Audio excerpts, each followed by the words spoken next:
Psychology is the scientific study of human mind and behaviour.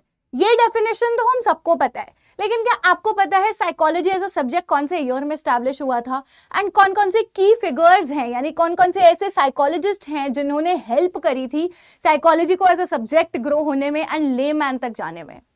तो आज की video में, आज की क्लास में हम उसी सब चीज़ों के बारे में बात करने वाले हैं।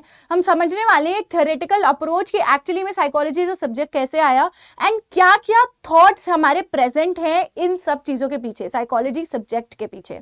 ठीक है, हेलो एवरीवन, मैं हूं मुस्कान गुप्ता, आपकी साइकोलॉजी की educator and welcome to CUET PG Adda. आज मैं टॉपिक लेके आई हूँ आपके सीयूईटी पीजी साइकोलॉजी के सिलेबस का unit number 2, schools of psychology. इसमें से आपको कम से कम 5 क्वेश्चंस तो देखने को मिलेंगे ही, तो मिस तो आप कर नहीं सकते हो। तो चलिए अब स्टार्ट करते हैं। जब हम स्कूल्स ऑफ साइकोलॉजी की बात करते हैं, हमारे मेन 6 स्कूल्स आते हैं, starting from structuralism to functionalism, फिर आया साइको एनालिसिस के बाद बिहेवियरिज्म, फिर gestalt and lastly humanistic psychology. तो ये जो 6 स्कूल्स ऑफ साइकोलॉजी जो आपको यहाँ दिख रहे हैं, ये बहुत ज़्यादा इंपॉर्टेंट है एंड हमें ये हेल्प करते हैं समझने में कि कैसे अलग अलग पर्सपेक्टिव किसी एक पर्टिकुलर चीज़ को लेके हो सकता है। ठीक है, जैसे स्ट्रक्चरलिज्म आया, फंक्शनलिज्म आया, तो हमारा जो थॉट था साइकोलॉजी को लेके वो चेंज होता रहा। ठीक है, कुछ स्कूल्स ने बात करी कि हमें कॉन्शियस अवेयरनेस पे ध्यान देने की ज़रूरत है, कुछ ने कहा कि हमें अनकॉन्शियस पे ध्यान देना है, बट कुछ स्कूल्स जो साइकोलॉजी के आए उन्होंने बोला कि ह्यूमन को फ्री विल होनी चाहिए कि वो अपना पोटेंशियल रियलाइज कर सके। राइट, तो चलिए स्टार्ट करते हैं हमारे सबसे पहले स्कूल से, जो आता है structuralism. Structuralism is our first school of psychology and इसके फाउंडर हैं एडवर्ड टिचनर। इन्होंने 1896 में कॉर्नेल यूनिवर्सिटी में ये एस्टैब्लिश किया था। पहला स्कूल जो हमारा आया कॉर्नेल यूनिवर्सिटी में इन्होंने बनाया। कहाँ पे थी ये Cornell university? It is in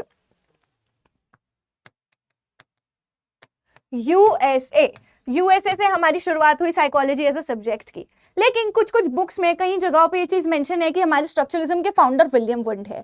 ऐसा नहीं है, एक्चुअली में एडवर्ड टिचनर ने ही उसको स्टार्ट किया था, लेकिन क्योंकि एडवर्ड टिचनर विलियम वुंड के स्टूडेंट थे, इसीलिए कुछ कुछ वर्क जो हमारे विलियम वुंड का था वो टिचनर कैरी फॉरवर्ड करते हुए आगे लेके गए एंड स्ट्रक्चरलिज्म को एज ए स्कूल एस्टैब्लिश किया।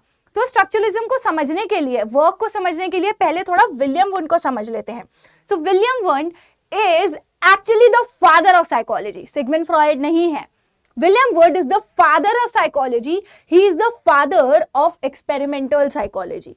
ठीक है, क्योंकि विलियम वुंड ने हमारी सबसे पहली साइकोलॉजिकल लेबोरेटरी एस्टैब्लिश करी थी यूनिवर्सिटी ऑफ लेपिज इन जर्मनी। कौन से ईयर में? 1879 में। अब ये जो पॉइंट्स मैंने इस स्लाइड में ये 3 पॉइंट्स लिखे हैं ना, ये स्टार मार्क कर लो, क्योंकि ये 1 नंबर का क्वेश्चन है, मतलब ये एक क्वेश्चन है जो आपसे डायरेक्ट पूछा जा सकता है। ठीक है, सबसे पहली लेबोरेटरी हमारी विलियम वुंड ने एस्टैब्लिश करी थी यूनिवर्सिटी ऑफ लेपिज में, जर्मनी में, इन 1879। ठीक है, तो इसीलिए उन्हें father of psychology, experimental psychology बोला जाता है। अब जब हम बात करते हैं विलियम वुंड के वर्क को समझने के, उन्होंने बोला कि अगर आपको ह्यूमन माइंड को समझना है, ह्यूमन बिहेवियर, ह्यूमन के थॉट प्रोसेस को समझना है, तो instead of focusing on anything else, आप क्यों ना उनके स्ट्रक्चर्स पे फोकस करें, आप क्यों ना फोकस करें कि देखें कि ह्यूमन माइंड बना किस चीज से है। ठीक है, तो इसीलिए इन्होंने एक अप्रोच का यूज किया जिसे हम बोलते हैं रिडक्शनिज्म। उन्होंने बोला अगर आपको किसी भी चीज को समझना है तो आप उसके बिल्कुल छोटे से छोटे एलिमेंट्स पे जाते जाइए। मान लीजिए आपके सामने एक बहुत बड़ा सा ट्री है, ठीक है, तो विलियम वुंड के अकॉर्डिंग अगर आपको उस ट्री को समझना है तो ना आप उसे बिल्कुल तोड़ते जाओ कि ओके इसकी एक ब्रांच है, देन उसके पास उसके बाद उसमें लीव्स लगी हुई हैं, देन उसमें फ्लावर्स भी हैं, तो आप उसे पूरा ना देख के छोटे पार्ट्स में देखिए।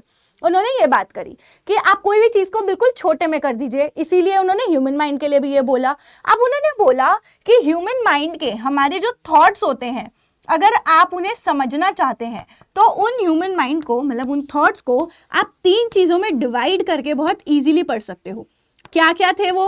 उन्होंने कहा कि हम रिप्रेजेंटेशन, फीलिंग्स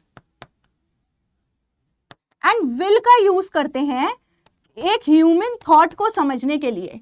यानी कि ह्यूमन थॉट के ये 3 एलिमेंट्स है जो हमें हेल्प करेंगे समझने में। अब विल की जब विल की बात आई तो उनकी जो साइकोलॉजी है, जो स्ट्रक्चर, जो हमारे विलियम वुंड है, उनकी जो साइकोलॉजी है उसको नाम दिया गया वॉलंटरिज्म। ठीक है, इनकी जो साइकोलॉजी है उसको वॉलंटियरिज्म का नाम दिया गया, जिसका मतलब ये होता है कि हर कोई अपनी इच्छा अनुसार करेगा, जिसका जब किसी चीज को करने का मन है वो तब करेगा। ये तो हो गई विलियम वुड की साइकोलॉजी। उसके अलावा इन्होंने काम किया है लैंग्वेज एंड कल्चर पे, जिसको हम क्या बोलते हैं, जिसको हम वोल्कर साइकोलॉजी बोलते हैं। ठीक है, अब क्योंकि एडवर्ड टिचनर हमारे विलियम वुड के स्टूडेंट थे, तो उन्होंने कुछ कुछ अप्रोचेस ली, ठीक है, इंट्रोस्पेक्शन मेथड लिया, कुछ कुछ अप्रोचेस ली and as a school establish किया स्ट्रक्चरलिज्म को। तो जब हम स्ट्रक्चरलिज्म की बात करते हैं, वही सेम चीज है जिसके अंदर हमने ये बोला है कि हमारा जो फोकस है वो हमारा किस पे होना चाहिए, स्ट्रक्चर ऑफ माइंड पे होना चाहिए, यानी कि हमारा जो माइंड है वो कितने पार्ट से मिला के बना है, ठीक है, उन्हें समझने की कोशिश करो। तो इसीलिए इन्होंने भी एटॉमिस्टिक रिडक्शनिज्म की बात करी। एंड जब आप वो माइंड को तोड़ तोड़ के पढ़ने की कोशिश कर रहे हो, उसके लिए आप क्या मेथड यूज कर सकते हो, उसके लिए आप यूज कर सकते हो इंट्रोस्पेक्शन। इंट्रोस्पेक्शन एक ऐसा मेथड होता है जिसके अंदर आप क्या करते हो, आप खुद के ही थॉट्स को, अपनी ही फीलिंग्स को बहुत अच्छे तरीके से समझते हो। ठीक है, मान लीजिए आज के टाइम पे अगर हमें कभी भी कोई भी प्रॉब्लम होती है, तो पहले हम खुद से खुद के साथ बैठ के समझने की कोशिश करते हैं व्हाट वेंट रॉन्ग, राइट। तो यही इंट्रोस्पेक्शन मेथड वहां यूज करा गया अगर आपको स्ट्रक्चर ऑफ माइंड्स को समझना है तो। ठीक है, अब इसका अगर हम एक एग्जाम्पल ले लेते हैं, तो आपको एक अगर इंट्रोस्पेक्शन करना है, अगर आप चाहते हो कि आप अपने थॉट्स को, अपने फीलिंग्स, अपने बिहेवियर्स को और अच्छे से समझ सको, तो आप इंट्रोस्पेक्शन मेथड यूज करो। तो जब हम बात करते हैं इंट्रोस्पेक्शन मेथड की, कैसे किया गया इंट्रोस्पेक्शन मेथड, यूजुअली क्या होता था कि एक ग्रुप ऑफ पीपल को बिठा दिया एंड देन उसके बाद वहां पे बीच में कोई भी एक इमेज रख दी। फॉर एग्जाम्पल मैंने आपको दिया एप्पल, एप्पल मैंने रख दिया और अब मैंने आपको बोला कि आप इसे देखते रहिए। फिर मैंने आपसे क्वेश्चन पूछे, किस कलर का है ये एप्पल, कैसा लग रहा है आपको इस एप्पल को देख के, क्या शेप है एप्पल की, ठीक है। फिर मैंने आपसे पूछा क्या कुछ आपको इमोशंस अराइज हो रही है इस चीज को देख के। तो आप जब एक ही चीज को बार बार कंटिन्यूअसली घुमा फिरा के क्वेश्चंस पूछेंगे, उसको हमने इंट्रोस्पेक्शन बोला कि आप एनालाइज कर रहे हैं चीज को बहुत अच्छे तरीके से डीपली। सो क्योंकि स्ट्रक्चरलिज्म को बहुत ज्यादा क्रिटिसिज्म इस चीज के लिए मिल रहा था, because it is too subjective and we don't have anything to look forward to अगर हम इसे आगे लेके जाते हैं। इसीलिए हमारा नेक्स्ट स्कूल आया फंक्शनलिज्म, जो एस्टैब्लिश किया था विलियम जेम्स ने इन 1896। तो स्ट्रक्चरलिज्म एंड फंक्शनलिज्म दोनों सेम ही ईयर में आए थे एंड इन्होंने बात करी कि इंस्टेंट हम स्ट्रक्चर्स की बात करें, हम क्यों नहीं इस चीज पे फोकस करें कि एक्चुअली में जो माइंड है ये करता क्या है, इसका काम क्या है, ये किस तरीके से आसपास के एनवायरनमेंट को प्रोसेस करता है, हमें हेल्प करता है अडेप्ट करने में। तो जब भी हमने अडेप्ट की बात करी, ये जो फंक्शनलिज्म स्कूल है ये बहुत ज्यादा प्रभावित हुआ था चार्ल्स डार्विन की थ्योरी से। ठीक है, जैसा हम लोगों को पता है चार्ल्स डार्विन की जो थ्योरी है वो हेल्प करती है कि आप कैसे अपने एनवायरनमेंट में आसपास जैसे जैसे वो चेंज हो रहा है आप इवॉल्व करके अडेप्ट करते हैं। अब आज से 10 साल पहले, 20 साल पहले टेक्नोलॉजी इतनी ज्यादा नहीं थी, राइट, तो आप सरवाइव कर सकते थे। बट आज जिस तरीके से टेक्नोलॉजी, एआई इतना ज्यादा डेवलप होता जा रहा है, हम लोगों के लिए थोड़ा मुश्किल हो जाएगा सरवाइव करना अगर हम उस चीज को नहीं सीखेंगे। तो अडेप्टिव फंक्शंस की यहाँ पे बात करी गई कि किस तरीके से आपका जो बिहेवियर है, आपका जो माइंड है, हेल्प करेगा आपको अपने एनवायरनमेंट में अडेप्ट करने के लिए। ठीक है, इन्होंने इस चीज पे फोकस किया। इन्होंने मेथड यूज किया ऑब्जर्वेशन।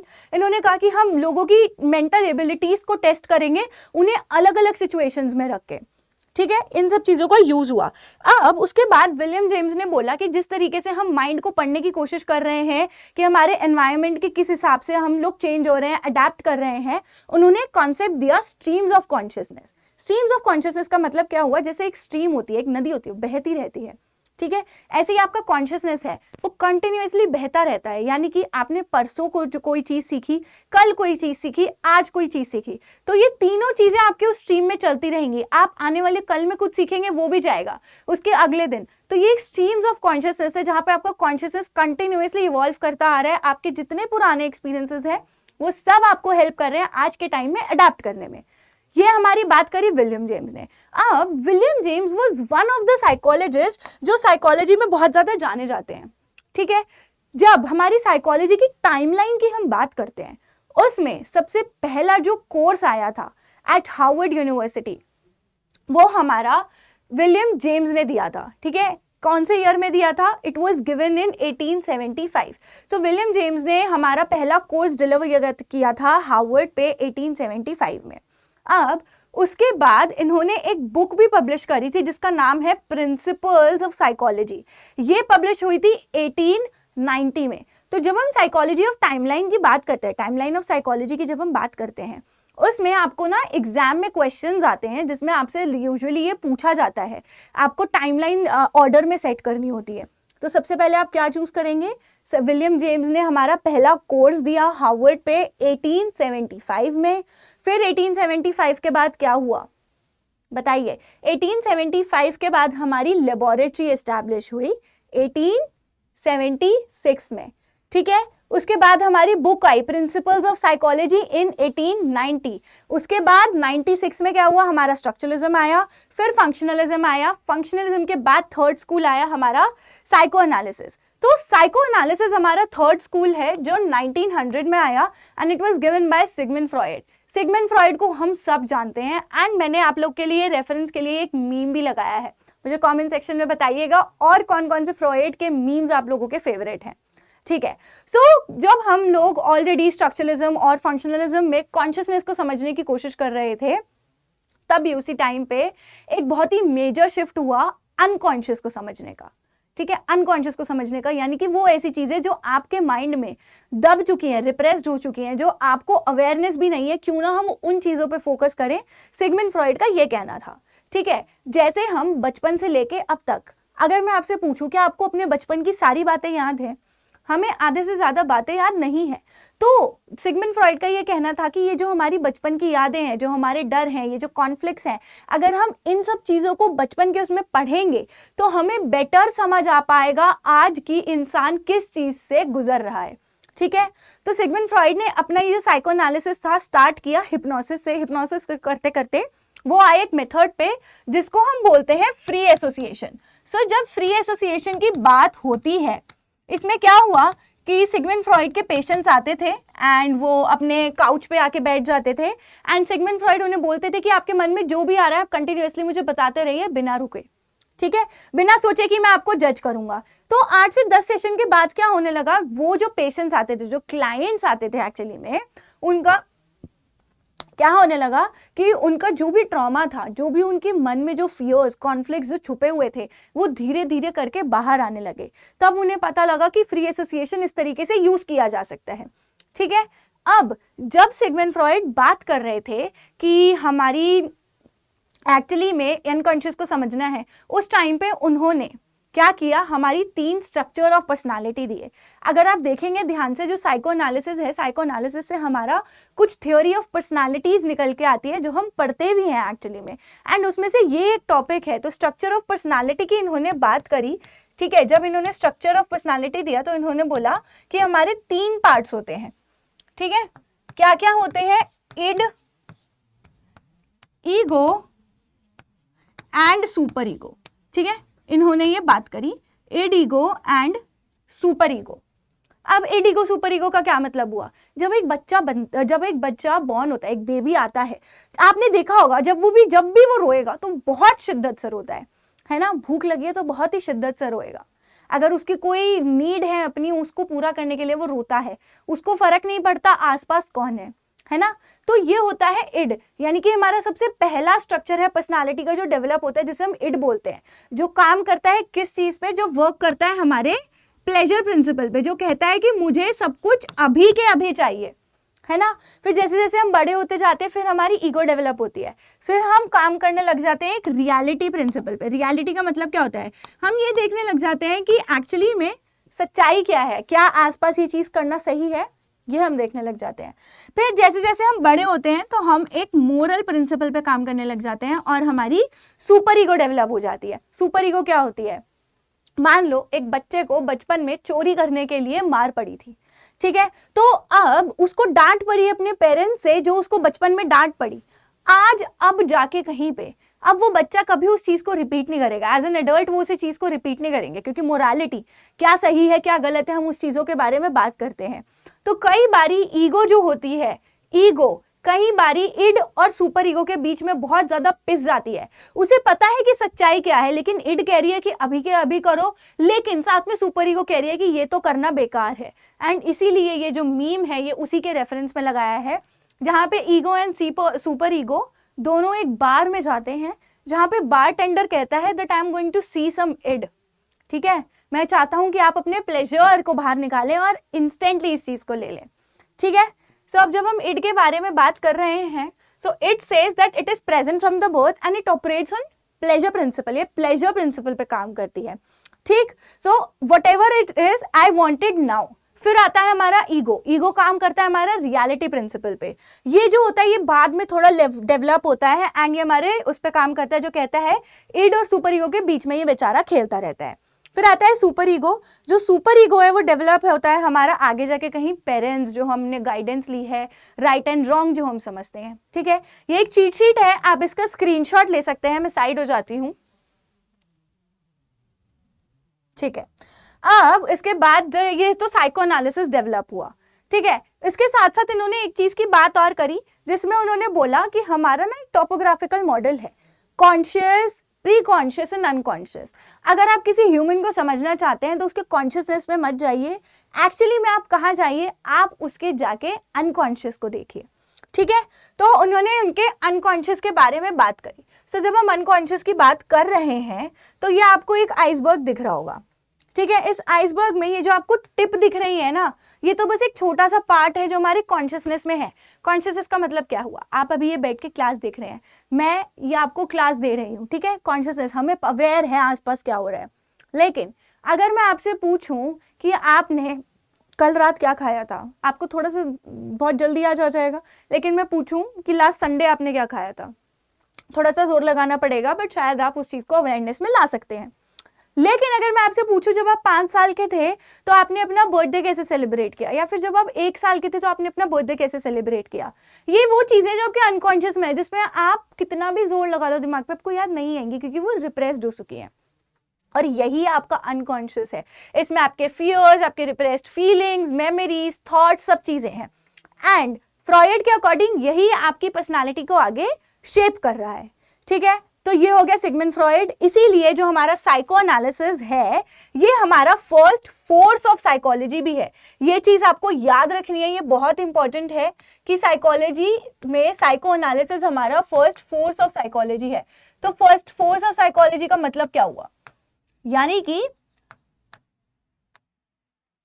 जब साइकोलॉजी 1896 से आ रही थी, लेकिन 1900 में कुछ ऐसा हुआ कि एक्चुअली में जो लेमैन थे, यानी कि जो आम आदमी थी, आम जनता थी, वो भी साइकोलॉजी के बारे में जानने लगी। इसीलिए psycho analysis is the first force of psychology, ये भी आपसे पूछा जाता है। अब उसके बाद हमारा आया थर्ड स्कूल, जिस्टाल्ट साइकोलॉजी, यानी कि हमारा फोर्थ स्कूल ऑफ साइकोलॉजी आया। ये आया हमारा 1912 में एंड इसके फाउंडर्स हमारे हैं 3 माने जाते हैं, बट मेन जिसकी हम बात करते हैं वो मैक्स वर्दाइमर, उसके अलावा हमने हमारे वोल्फगैंग कोहलर एंड कुर्ट कोफका, ये 3 लोग हैं। एंड इन्होंने ये जो पर्टिकुलर स्कूल है जिस्टाल्ट जो है, ये बिल्कुल क्लियरली स्ट्रक्चरलिज्म के ऑपोजिशन में आया। स्ट्रक्चरलिज्म क्या कहता है कि आप माइंड को तोड़ तोड़ के पढ़ो, लेकिन जिस्टाल्ट साइकोलॉजी ने बोला कि इंस्टेड कि आप इसे तोड़ तोड़ के पढ़ो, होल को हमेशा हमें हमेशा एज अ पूरा पिक्चर देखना चाहिए, ना कि तोड़ तोड़ के। इसीलिए इनकी टैगलाइन भी बन गई, the whole is greater than the sum of its parts. बड़े को देखो ना कि छोटे छोटे पार्ट्स को। यही देखते हुए जिस्टाल्ट साइकोलॉजी आया। एंड जिस्टाल्ट साइकोलॉजी हमें हेल्प करता है समझने में अपने आसपास के एनवायरनमेंट को। उन्होंने बात करी कि हम किस तरीके से हमारा परसेप्शन डेवलप होता है, ठीक है। ये हमारी बात हुई, इसमें हमने perception of patterns and organization of sensory information into meaningful wholes, ठीक है। जैसे हम लोग ओलंपिक का लोगो देखते हैं, हम ऑडी का लोगो देखते हैं, राइट, ये सब चीजें हो गई। तो वो हमें हेल्प करता है, हमारा ह्यूमन माइंड हमें हमेशा एक तोड़ के नहीं जोड़ के चीजों को समझने की कोशिश करता है। जिस्टाल्ट ने इसके बारे में बात करी, ठीक है।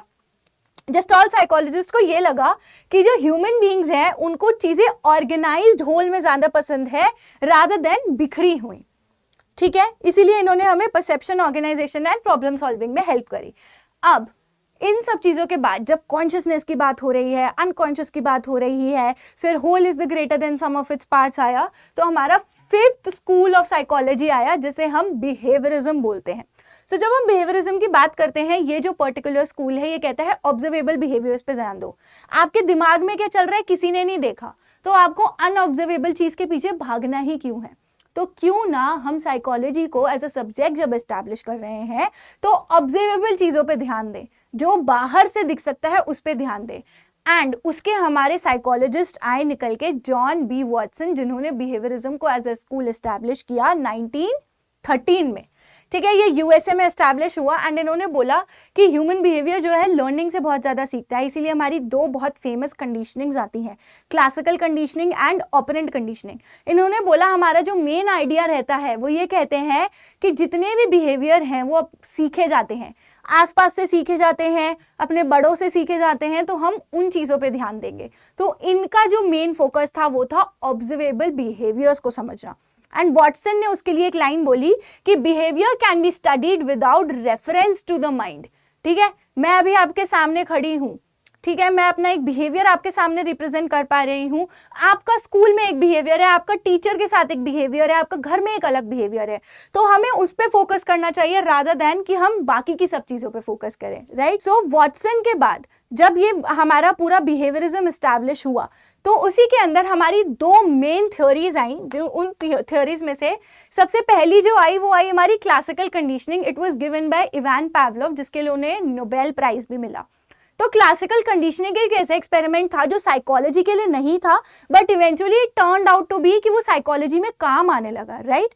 हम इस एक्सपेरिमेंट को बहुत ज़्यादा अच्छे से डिटेल में भी पढ़ेंगे अगली क्लास में। सो इस एक्सपेरिमेंट में पर्टिकुलरली हुआ क्या था, एक स्टिमुलस गिवन था, यानी कि बेल बजाई जा रही थी जिसके बेसिस पे फूड दिया जा रहा था एंड डॉग सैलिवेट कर रहा था। ठीक है, ये हमारा एक्सपेरिमेंट था जिसके अंदर एक्चुअली में एक स्टिमुलस और दूसरे स्टिमुलस को कंबाइन किया गया, जिसकी वजह से एक क्या हुआ, रिस्पॉन्ड निकल के आया, इसीलिए इसे एस कंडीशनिंग भी बोला जाता है, right. Dogs learn to salivate to a bell and after it was repeatedly paired with food. ठीक है, तो इसके अंदर हमारा क्या था, एक बेल थी जो हमारा एक न्यूट्रल स्टिमुलस था, फूड था जिसे हम अनकंडीशनड स्टिमुलस बोलते हैं, एंड सैलिवेशन क्या था, हमारा एक अनकंडीशनड रिस्पॉन्स, यानी कि एक ऐसा रिस्पॉन्स जो हमने सीखा नहीं है। अगर अभी मैं आपके सामने एक बहुत टेम्पटिंग सा पिज्जा लेके आ जाऊं, आपके मुंह में भी पानी आएगा ना, वही चीज यहाँ पे हुई। ठीक है, फिर हमारी नेक्स्ट कंडीशनिंग आई ऑपरेंट कंडीशनिंग। जो ऑपरेंट कंडीशनिंग है वो किसने दी, वो हमारी आई स्किनर। ठीक है, तो ऑपरेंट कंडीशनिंग हमारी इंस्ट्रूमेंटल कंडीशनिंग पे बेस्ड है, वो किसकी है, हमारी थॉर्नडाइकी की जो थ्योरी है उनके ऊपर बेस है। ठीक है, तो जब हमारे ऑपरेंट कंडीशनिंग की बात होती है, उन्होंने बोला कि हम लोग ना कॉन्सिक्वेंसेस पे काम करते हैं, हम देखते हैं कि हमें किसी चीज़ में रिवॉर्ड और पनिशमेंट किस हिसाब से मिलेगी, राइट, उसके बारे में बात हुई। तो एक बिहेवियर जो है वो इंक्रीज होता है अगर उसमें रीइंफोर्समेंट मिले, लेकिन वो डिक्रीज होगा अगर वहाँ मुझे पनिशमेंट दी जाएगी। अगर आप चाहते हो कि एक बच्चा रेगुलरली क्लास जाए तो आप उसे रिवॉर्ड देंगे, बट आप चाहते हो कि ये जो बच्चा है बहुत ज़्यादा फ़ोन यूज़ कर रहा है तो आपको उसका फ़ोन लेके रखना पड़ेगा, that is a punishment, right. तो ओवरऑल जो बिहेवियरिज्म स्कूल था इसने बहुत ज़्यादा हेल्प करी है एजुकेशन के फील्ड में, जहाँ पे बहुत ज़्यादा एप्लीकेशन है। एंड अल्टीमेटली जो हमारा बिहेवियरिज्म स्कूल है उससे बिहेवियर थेरेपी भी आई है।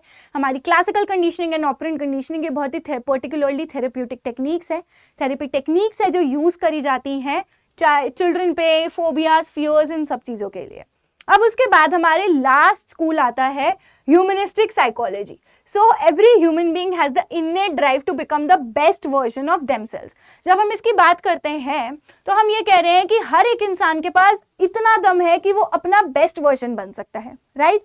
अगर आज आप भी मेहनत करते हैं, आप भी अपना बेस्ट करते हैं, तो आप भी अपने एक बेस्ट पोटेंशियल पे पहुंच सकते हैं, क्योंकि मेहनत से कोई भी चीज़ पाई जा सकती है, राइट। ये एक अलग चीज़ है, बट इनका कहने का नज़रिया यही है, तात्पर्य यही है। सो इसके जो फाउंडर्स हैं वो है अब्राहम मास्लो, एंड दूसरे जो हमारे को फाउंडर इन्हें हम कह सकते हैं वो कार्ल रॉजर्स। एंड ये जो स्कूल है हमारा 1950s के अराउंड एस्टैब्लिश हुआ है, जहाँ पे इन्होंने बात करी है कि हर एक इंसान के अंदर एक पोटेंशियल होता है, एक अच्छा इंसान होता है जो वो बन सकते हैं। तो ये है Abraham Maslow. And Abraham Maslow की एक बहुत ही नोन थ्योरी हमारी आई थी जिसे हम बोलते हैं मास्लोज हायरार्की ऑफ नीड्स। उन्होंने बोला कि एक इंसान की अगर ये 5 नीड्स पूरी हो जाती हैं, यानी कि हम बेसिक लेवल से जब हायर तक जाते हैं तो वो अपना एक बेस्ट वर्जन बन सकते हैं। स्टार्टिंग विद सबसे पहले हमारी फिजियोलॉजिकल नीड्स आती है। तो फिजियोलॉजिकल नीड्स हमारी क्या है, बहुत ही बेसिक सी जो नीड होती है, रोटी, कपड़ा, मकान, यही सब होती हैं। तो air, water, food, shelter, sleep, ये सारी चीज़ें फिजियोलॉजिकल नीड्स है, बेसिक नीड्स है जो हमारी होनी चाहिए। अगर मुझे रोटी, कपड़ा, हवा, मकान सब मिलेगा तो मैं अपनी सेफ्टी नीड्स पे जाऊंगी, जहाँ मैं देखूंगी कि मेरे पास प्रॉपर्टी, मेरे पास छत है, मैं देखूंगी कि मेरे पास नौकरी है, मैं देखूंगी मेरे पास क्या क्या रिसोर्सेज हैं, जब मुझे नौकरी भी मिल जाएगी, रोटी कपड़ा मकान भी हो जाएगा, फिर मैं लव एंड बिलोंगिंग पे जाऊंगी, जहाँ पे मैं देखूंगी कैसे है मेरे रिश्ते, क्या मेरे पास दोस्त हैं, क्या मेरे पास एक पार्टनर है। तो लव एंड बिलोंगिंग पे जाते हैं। जब हमारी लव एंड बिलोंगिंग भी फुलफिल होती है तो हमारी नेक्स्ट नीड आती है, फोर्थ नीड आती है सेल्फ एस्टीम, जहाँ पे हम बात करते हैं कि मैं अगर कोई चीज़ कर रही हूँ तो किसी चीज़ के लिए मुझे रिकॉग्निशन मिल रहा है, मैं काम कर रही हूँ उसका रिकॉग्निशन मिल रहा है, राइट। सेल्फ एस्टीम हमारा हो जाता है जहाँ मुझे रिस्पेक्ट, इज्जत मिल रही है सोसाइटी में। फिर आता है सेल्फ एक्चुअलाइजेशन। सो अब्राहम मैस्लो के अकॉर्डिंग सेल्फ एक्चुअलाइजेशन कुछ ही लोग अचीव कर पाते हैं, एंड ये होता है जहाँ पे आप एक अपना खुद का बेस्ट वर्जन बन जाते हैं, यहाँ पे आप खुद को अच्छे से जानते हैं, ठीक है। ये बात हुई अब्राहम मास्लो की। उसके बाद आते हैं हमारे कार्ल रॉजर्स। सो कार्ल रॉजर्स जो थे उन्होंने हमारी एक पूरा साइकोलॉजी का थोड़ा पर्सपेक्टिव बदल दिया in terms of helping us understand कि एक इंसान जो है उसका एक अपना पोटेंशियल होता है जो वो रीच कर सकते हैं। एंड उन्होंने हमारी क्लाइंट सेंटर्ड या फिर पर्सन सेंटर्ड थेरेपी भी दी। एंड उन्होंने बोला कि कोई भी इंसान जब वो ग्रो करना चाहते हैं तो उन्हें एक एनवायरनमेंट ऐसा चाहिए होता है जहाँ पे उन्हें जेन्युइननेस मिले, जहाँ पे उन्हें अनकंडीशनल पॉजिटिव रिगार्ड मिले एंड एम्पैथी मिले। जब हम अनकंडीशनल पॉजिटिव रिगार्ड की बात करते हैं उसका मतलब क्या हुआ, हमारे माता पिता हैं, हमारे पेरेंट्स हैं, वो हमसे बिना किसी टर्म्स एंड कंडीशंस के प्यार करते हैं, वही होता है अनकंडीशनल पॉजिटिव रिगार्ड। तो ये जो हमारी कार्ल रॉजर्स ने जो थ्योरी दी है पर्टिकुलरली, ये हमारी बहुत ज़्यादा साइकोथेरेपी में यूज़ करी जाती है। जब भी आपके पास कोई क्लाइंट आता है आप उन्हें अनकंडीशनल पॉजिटिव रिगार्ड दिखाते हैं, यानी कि बिना किसी टर्म्स एंड कंडीशंस के जैसे वो एक इंसान है हम उन्हें वैसा एक्सेप्ट करते हैं एंड अल्टीमेटली हम उन्हें एम्पैथी भी देते हैं। यानी इसीलिए हमारी जो साइकोथेरेपी है वो कहीं ना कहीं हमें हेल्प करती है। अगर हम ये 3 चीज़ें दें तो एक इंसान अपने पोटेंशियल तक पहुंच जाता है, ठीक है। एंड अल्टीमेटली उन्हें ये लगता है कि ह्यूमंस के पास एक ऐसी टेंडेंसी है जिसको वो ग्रो कर सकते हैं एंड अपना बेस्ट वर्जन और एक अच्छा इंसान बन सकते हैं, ठीक है। So this is all about the schools of psychology. अगर आपके कोई भी डाउट्स है तो आप नीचे कमेंट सेक्शन में ड्रॉप कर सकते हैं, I will love to answer. And मैं मिलूंगी आपसे जल्द ही नेक्स्ट वीडियो में। बाय बाय, तब तक टेक केयर।